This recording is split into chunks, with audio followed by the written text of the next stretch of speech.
Hello students, boys and girls. आप देख रहे हो सतीश अड्डा मैथ्स। मैं सतीश दुबे आप लोगों के लिए मैथ की क्लास लेकर आता हूं। आपको थंबनेल से जानकारी मिल चुकी होगी कि आज के लेक्चर वीडियो में आप लोगों को मैं क्या पढ़ाऊंगा। तो चलिए बिना विलंब किए हुए आज के वीडियो लेक्चर की शुरुआत करते हैं। आज के वीडियो लेक्चर में हम लोग क्वेश्चन 1 और क्वेश्चन 2 को सॉल्व करेंगे। साथ ही साथ इन क्वेश्चन में जो डिफरेंट टर्मिनोलॉजी हैं उनके बारे में भी समझेंगे। अतः आप सभी लोग अंत तक वीडियो लेक्चर को जरूर देखें ताकि आप लोगों को बिल्कुल ही क्रिस्टल एंड क्लियर कंसेप्ट प्राप्त हो और आप क्वेश्चन को अच्छी तरीके से समझें और उसको सॉल्व करने में सक्षम हो जाएं। ठीक है, तो हम लोग क्वेश्चन 1 और 2 को सॉल्व करने से पहले कुछ टर्मिनोलॉजी है जिसको समझते हैं। जैसे एक्सप्रेशन क्या होता है,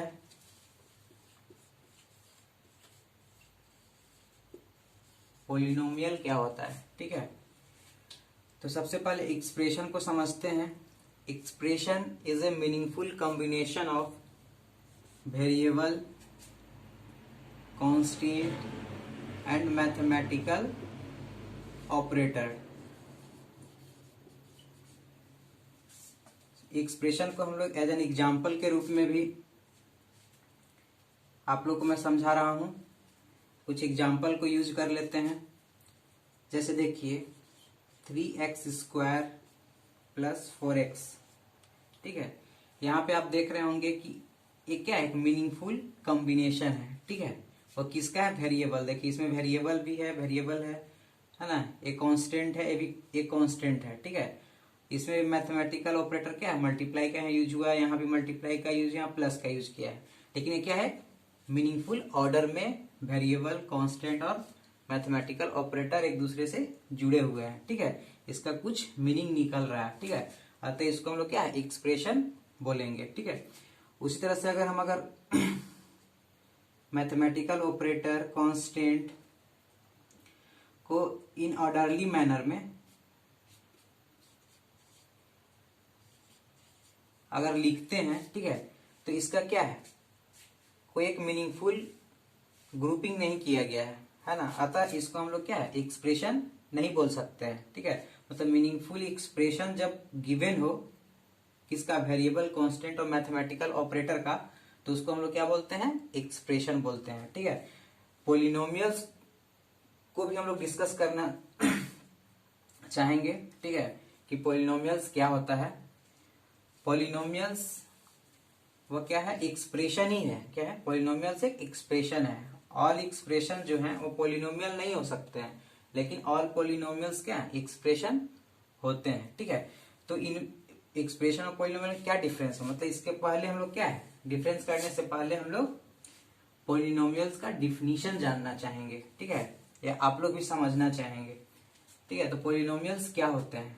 पॉलिनोमियल्स इज एन एक्सप्रेशन। कहने का मतलब है कि ये भी क्या है, एक्सप्रेशन है। लेकिन ये कैसा एक्सप्रेशन है, जिसमें जो वेरिएबल होगा, वेरिएबल का पावर ऑलवेज क्या होते हैं, एक होल नंबर होते हैं। और आप लोग होल नंबर समझते हैं किसे बोलते हैं। होल नंबर क्या होता है, 0, 1, 2, 3 है ना, टू द इंफिनिटी। कहां तक होता है, टू द इंफिनिटी तक होता है। ठीक है, मतलब अनंत तक। तो यहाँ पे क्या देखना है कि ऐसा एक्सप्रेशन जिसमें सभी वेरिएबल्स के पावर क्या हो, होल नंबर हो, तो हम उस एक्सप्रेशन को क्या बोल सकते हैं, पॉलिनोमियल बोलते हैं। ठीक है, लेकिन अगर किसी भी वेरिएबल का पावर अगर क्या है, कोई जो है वह होल नंबर के अलावा कोई दूसरा वैल्यू आ जाता है, या वो फ्रैक्शन में हो या वो निगेटिव नंबर हो, है ना, तो इस तरह का जो अगर पावर है ना, तो वो एक्सप्रेशन जो है वो पॉलिनोमियल नहीं होते हैं। इसका मीनिंग है कि ये पॉलिनोमियल्स नहीं है ना। लेकिन फॉर एन एग्जांपल क्या है, एक मैं एक एक्सप्रेशन लिख रहा हूं जिसमें देखिए वेरिएबल का पावर क्या है, वेरिएबल का पावर एक होल नंबर है। यहाँ 2 है, यहाँ 1 है, कुछ नहीं मतलब 1 है। इसका मतलब 2 और 1 क्या है, होल नंबर में आते हैं। इसका मतलब है कि ये जो है वह पोलिनोमियल है। तो हम लोग क्या एक्सप्रेशन क्या है, पोलिनोमियल्स क्या है ना, उसको हम लोग समझ चुके हैं। ठीक है, तो अब इससे जुड़ा हुआ जो क्वेश्चन 1 है उसको हम लोग क्या है सॉल्व करते हैं। ठीक है, तो जैसे जैसे हम मैं क्वेश्चन को लिखूंगा आप सभी लोग कमेंट बॉक्स में कमेंट करके ये बताएं कि कौन सा एक्सप्रेशन पोलिनोमियल्स होगा और कौन पोलिनोमियल्स नहीं होगा। ठीक है, और साथ ही साथ रीजन क्या है वो भी कमेंट बॉक्स में कमेंट करें। ठीक है, तो पहले मैं क्वेश्चंस को राइट डाउन करता हूं और आप लोग कमेंट बॉक्स में इसका जवाब दीजिए। 4x² minus 3x plus 7। ठीक है, क्वेश्चन 1 का सब क्वेश्चन है। सेकेंड है y plus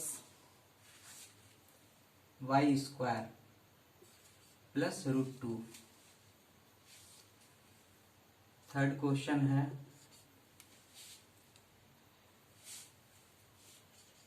(3√t plus t √2। ठीक है, आप लोग फास्टली इन सभी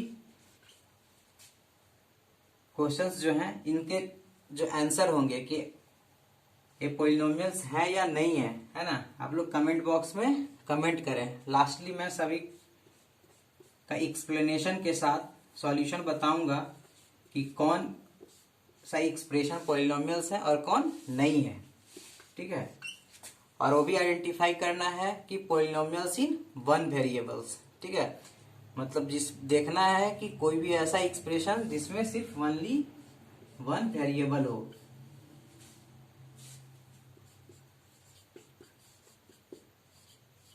t⁻50। ठीक है, तो उम्मीद करता हूं कि आप सभी लोग अब तक क्या है कमेंट बॉक्स में कमेंट कर चुके होंगे, इसलिए मैं 1 बाय 1 क्वेश्चन कौन सा जो एक्सप्रेशन है पोलिनोमियल्स है उसको मैं विथ रीजन समझा रहा हूं।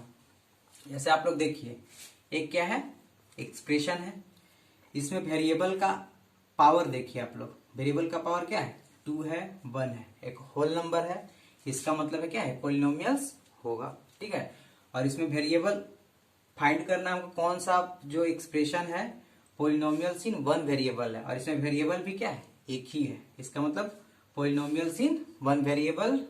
और इसका रीजन क्या दीजिएगा, रीजन दीजिएगा कि each and every variable have a power of whole number. ठीक है, अब नेक्स्ट सेकेंड क्वेश्चन देखिए, इसमें क्या है वेरिएबल क्या है y है। ठीक है, और यहाँ पे इसके मल्टीप्लीकेशन में कोई वेरिएबल नहीं है ना, मतलब इसको हम लोग लिख सकते हैं क्या है y का पावर 0, क्योंकि किसी भी चीज का पावर अगर 0 होता है तो वह 1 होता है, मतलब √2 × 1 तो लिखा जा सकता है।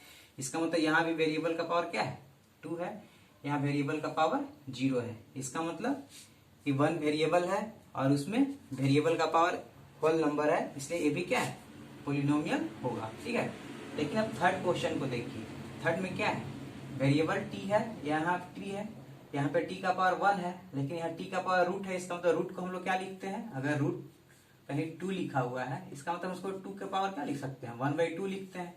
अगर रूट है इसके अंडर में 3 है और यहाँ कुछ भी है तो इसको क्या है लिखेंगे हम लोग 4 का पावर 1/3। अगर यहाँ 5 रहता है तो 4 का पावर 1/5। इसी तरीके से मतलब रूट जो होगा उसके अंदर का जो वैल्यू है अगर वह 2 हो 3 हो 5 हो, ठीक है, उसको क्या करते हैं 1/रेसिप्रोकल कर देते हैं, क्योंकि रूट बाय डिफॉल्ट किसके लिए अंडरस्टूड है 2 के लिए, इसलिए t का पावर क्या है 1/2 है। लेकिन t का पावर 1/2 क्या है एक होल नंबर नहीं होता है, इसलिए क्या है आपका पोलिनोमियल्स में नहीं आएंगे।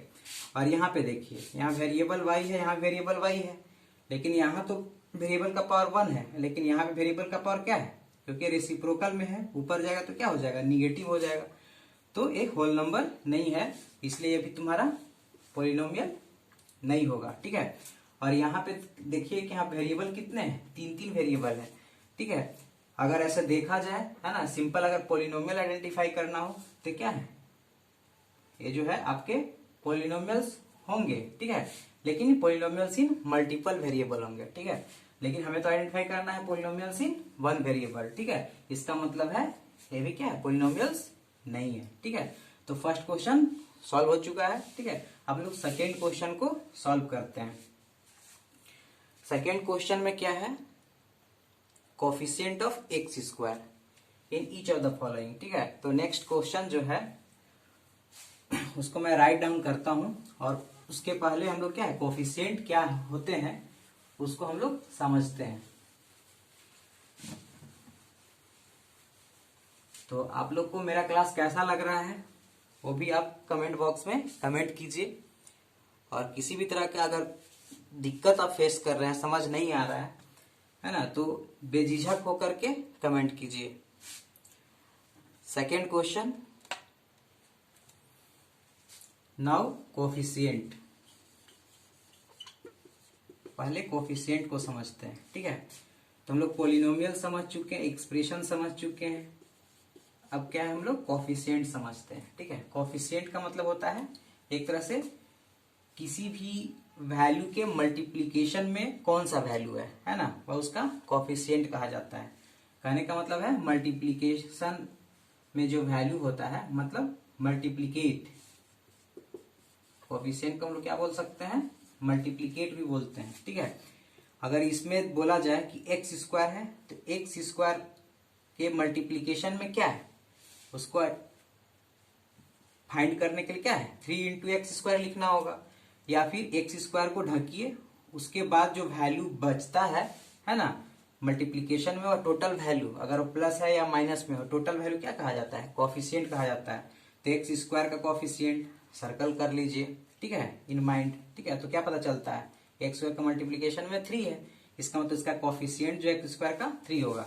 एक्स का कोफिशिएंट मतलब एक्स को ढकिए, जो वैल्यू बचता है वह क्या है, वह एक्स का कोफिशिएंट होगा। ठीक है, तो एक्स का कोफिशिएंट फाइंड करना है, तो एक्स को ढकिए, एक्स को माइंड में सर्कल कीजिए, उसके अलावा जो बचता है वो आपका कोफिशिएंट कहा जाता है। इसका मतलब मल्टीप्लीकेशन में अगर जो वैल्यू हो उसको हम लोग क्या करते हैं, जिसके मल्टीप्लीकेशन में हो उसका हम लोग कोफिशिएंट बोलते हैं। एक एग्जांपल के माध्यम से और समझने का प्रयास करते हैं। जैसे कहीं पे लिखा हो 3x का power 1/2 plus 3x square minus 3x। ठीक है, यहाँ पे पूछा जाएगा कि x का पावर 1/2 का कोफिशिएंट क्या है, तो x का पावर 1/2 को क्या कीजिए, आप हाइड कीजिए, छुपाइए, उसके अलावा जो मल्टीप्लीकेशन में बचा वो वैल्यू क्या है, इसका कोफिशिएंट है। मतलब x का पावर 1/2 का कोफिशिएंट 3 होगा। अगर x का पूछ दे तो x को आप हाइड कीजिए, तो x को हाइड करने के बाद जो इसके मल्टीप्लीकेशन में बचा वैल्यू क्या है, टोटल -3 है। तो x का जो कोफिशिएंट है वो, x का कोफिशिएंट जो है वो क्या हो जाएगा, -3 हो जाएगा। x का कोफिशिएंट क्या है, -3 है। ठीक है, तो इसी के आधार पे क्वेश्चन नंबर 2 को हम लोग अब सॉल्व करते हैं। आप लोग कमेंट में इसका आंसर सभी क्वेश्चन का बताते जाइएगा, और इन फाइनल में हम सभी का जो आंसर होगा आपके कमेंट के बाद मैं आंसर बता दूंगा। इससे आप लोग भी वेरीफाई कर लीजिएगा कि आप लोग कितना समझे हैं और क्लास करने से कितना फायदा आप लोग को हो रहा है।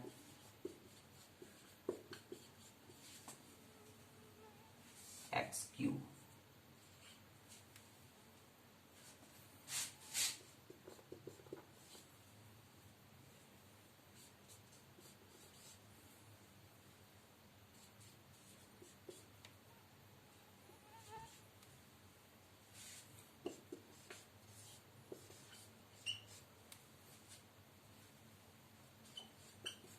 तो इस क्वेश्चन में क्या बोल रहा है, right the coefficient of x square. मतलब ये जो 4 क्वेश्चंस हैं सेकंड के सब क्वेश्चंस, इसमें हमको क्या है, एक्स स्क्वायर का कोफिशिएंट फाइंड करना है। तो आपको एक्सप्रेशन में देखना है कि एक्स स्क्वायर का टर्म जो है वह कहाँ पे है। ठीक है, ठीक है, तो देखिए यहाँ पे फर्स्ट क्वेश्चन को देखते हैं, इसमें एक्स स्क्वायर यहाँ पे है। ठीक है, तो एक्स स्क्वायर को राउंड कर लीजिए या इसको हाइड कर लीजिए, है ना। तो उसके बाद देखिए कि इसके मल्टीप्लीकेशन में कौन सा वैल्यू है वह उस टर्म के कोफिशिएंट कहे जाएंगे। ठीक है, मतलब अगर हम पार्टिकुलर आपसे पूछा गया यहाँ पे एक्स स्क्वायर का, तो एक्स स्क्वायर का कोफिशिएंट फाइंड करने के लिए एक्स स्क्वायर को हाइड कीजिए और उसके मल्टीप्लीकेशन में फाइंड कीजिए कौन सा वैल्यू है। तो यहाँ पे हम एक्स स्क्वायर के मल्टीप्लाई में क्या है, कुछ भी नहीं दिख रहा है, है ना, लेकिन एक्स स्क्वायर है, इसका मतलब 1 इंटू एक्स स्क्वायर लिख सकते हैं इसको।